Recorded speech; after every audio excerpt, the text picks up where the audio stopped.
السلام عليكم ورحمة الله وبركاته. أهلا وسهلا بحضراتكم. زي ما اتعودتم حلقتنا فيها كل الأحداث اللي تخص الأهلي، فيلا بينا نبدأها مع بعض. قبل ما نبدأ حط لايك للفيديو واعمل اشتراك في القناة لو لسه مش مشترك علشان يجيلك كل جديد. أخبار الأهلي يتعادل بهدف لمثله مع سيمبا التنزاني ويضمن التأهل لنصف نهائي دوري السوبر الأفريقي في مباراة هزلية لم يحضرها مارسيل كولر ولا لاعبي الأهلي بل أشباحهم فقط. عماد متعب والصقر أحمد حسن ينتقدون مارسيل كولر بقوة ويبدون تعجبهم الشديد بسبب ترك لاعبين دون المستوى في الملعب رغم امتلاك لاعبين مميزين على مقاعد البدلاء، ويؤكدون أن ما حدث اليوم لابد أن يكون درس للاعبي الأهلي وجهازهم الفني كذلك. خالد بيومي يؤكد أن مواجهة سيمبا التنزاني من أسوأ مباريات الأهلي في الفترة الأخيرة، وأن غياب الشراسة الهجومية والأداء الفردي للثلاثي الأمامي هو السبب في خروج المباراة بهذه النتيجة وهذا الشكل، وأن كولر لم يحضر اليوم مطلقا وكان غايب تماما حتى في التغييرات التي لم يلجأ لها طوال المباراة رغم سوء أداء اللاعبين في الملعب.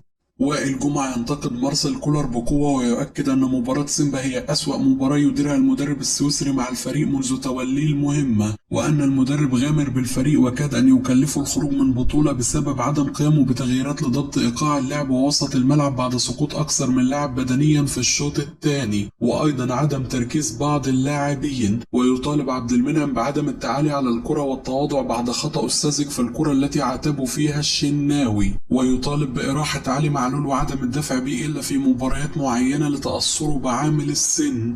سيد عبد الحفيظ يعترف بشكل عفوي عن عدم اقتناعه بأنتوني موديست في رفض نزول اللاعب في الشوط الثاني أمام سيمبا بين شوطي المباراة، ويوجه اللوم الشديد للاعبين بسبب استسهالهم للمباراة بعد نتيجة مباراة الذهاب والذي كاد أن يكلفهم الخروج من البطولة مبكرا.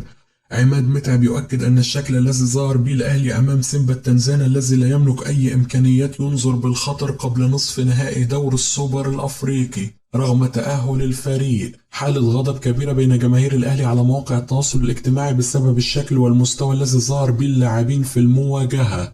الصقر أحمد حسن يؤكد أن لاعبي الأهلي كان بإمكانهم الفوز اليوم بنتيجة كبيرة وتوصيل رسالة قوية لصن داونز قبل الذهاب لجنوب أفريقيا، لكنهم تعادلوا وظهروا بشكل غريب وشكلوا ضغوط على أنفسهم قبل المواجهة. إبراهيم فايق يؤكد أن مباراة سيمبا التنزاني لابد أن تكون درس للاعبي الأهلي بعدما صعبوا مباراة سهلة للغاية على أنفسهم وعلى جماهيرهم. مطالب جماهيرية بضرورة استبعاد بيرس تاو من التشكيل الأساسي بسبب استمرار مستواه الهزيل للمباراة الثانية على التوالي والدفع برضا سليم بدلا منه. عدم إجراء مارسيل كولر تغييرات في مواجهة سيمبا التنزاني رغم امتلاكه لاعبين أمثال رضا سليم وإمام عاشور يؤكد أن الجهاز الفني لم يكن. خالد بيوم المحلل الكروي يؤكد أنه لابد من وقفة من مارسيل كولر مع نفسه ومع لاعبيه قبل نصف نهائي دور السوبر الأفريقي بعد استقبالهم 3 أهداف من فريق متواضع في ربع النهائي، ويصف هدف سيمبا التنزاني بالكارثي بسبب التغطية والأخطاء الساذجة التي كانت من جميع اللاعبين سواء مروان عطية أو بيرس تاو أو محمد هاني أو المدافعين. سيد عبد الحفيظ يؤكد أن مباراة اليوم لم يكن بها أي شيء إيجابي سوى حسم التأهل للدور القادم، وأن لقطة محمد الشناوي ومحمد عبد المنعم كانت توصف حال الفريق. محمد مجدي قفشه يرتدي تيشيرت فلسطين بعد مواجهة الأهلي وسيمبا التنزاني تضامنا مع القضية الفلسطينية. توفيق السيد الخبير التحكيمي يؤكد أن اصطدام حارس سيمبا بكهربا في بداية الشوط الثاني كان يستوجب احتساب ركلة جزاء للاعب الأهلي بسبب تدخل الحارس على القدم وليس الكرة. بيتر شالولاي مهاجم صن داونز المميز يواصل الغياب عن مواجهة فريقه أمام بيترو أتلتيكو للإصابة ليثير الشكوك حول لحاقه بمواجهة الأهلي في نصف نهائي دور السوبر الأفريقي.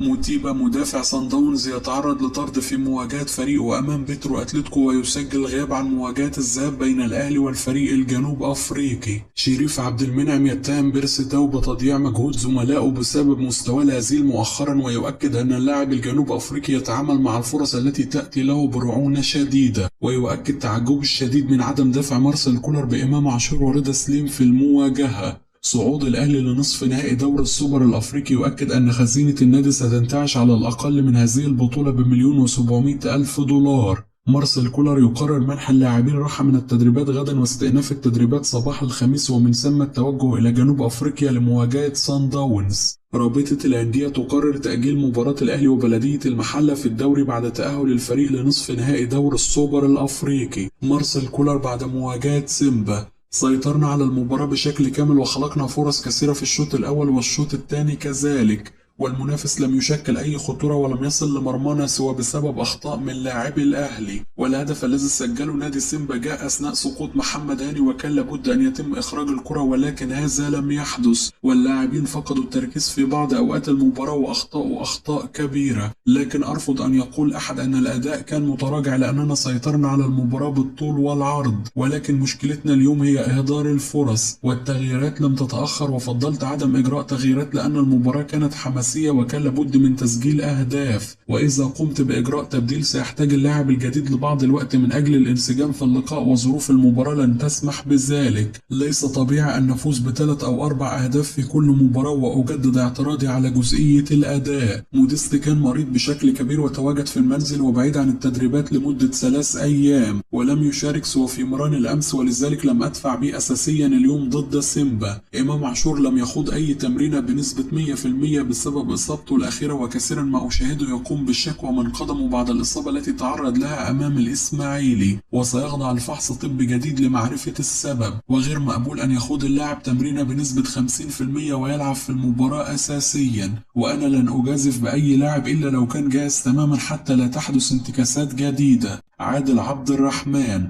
يجب أن نسترجع روح ما بعد الخسارة من صن داونز في الموسم الماضي، وأن تختفي ظاهرة الاستهانة بالخصم. عدم احترام الخصم شيء سلبي في لاعبي الأهلي، وأضاع لقب على الفريق في بداية الموسم، وكاد أن يكلف الفريق الخروج من بطولة جديدة اليوم. لا أعلم سبب عدم البدء برضا سليم اليوم. هل كان يفكر كولر في مواجهة صن داونز؟ لا أعلم، ولكن عدم مشاركته بعد تألقه في مباراة الذهاب كان علامة استفهام. مارسيل كولر لم يكن موفق تماما، ولا بد أن يكون له وقفة مع اللاعبين، ويكون هناك إعداد نفسي للاعبين قبل المباراة، ولا بد أن يحترم اللاعبين الخصوم مهما كانت إمكانياتهم. عدم قيام كولر بالتغييرات اليوم شيء غريب جدا، فترك لاعبين ليسوا في مستواهم في الملعب وعدم تغييرهم يضرهم. سيمبا اليوم أحرج الأهلي للحقيقة، ونحمد الله على هدف كهربا المدير الفني لسيمبا التنزاني. قدمنا مباراة قوية أمام الأهلي وخلقنا العديد من الفرص، وهدفنا كان الترشح، ولكن في كرة القدم أحيانا لا تحقق كل ما تريده. سجلنا هدف التقدم لكننا كنا نحتاج المزيد، خاصة أننا أمام فريق قوي وعلى ملعبه ووسط جماهيره، ولكن أهنئ اللاعبين على المستوى الذي ظهروا به. الآن الأندية الإفريقية ستحترم سيمبا أكثر،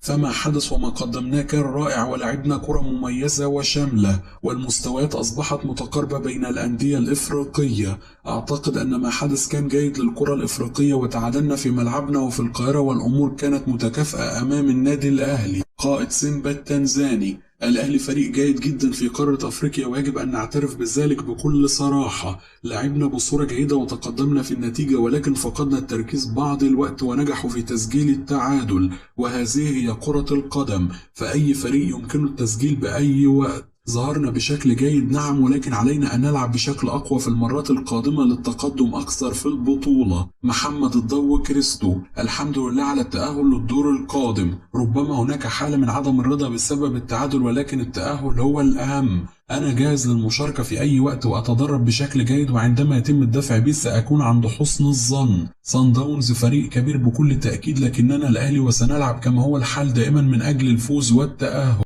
كده تكون انتهت أخبارنا، أشوفكم على خير في حلقة جديدة.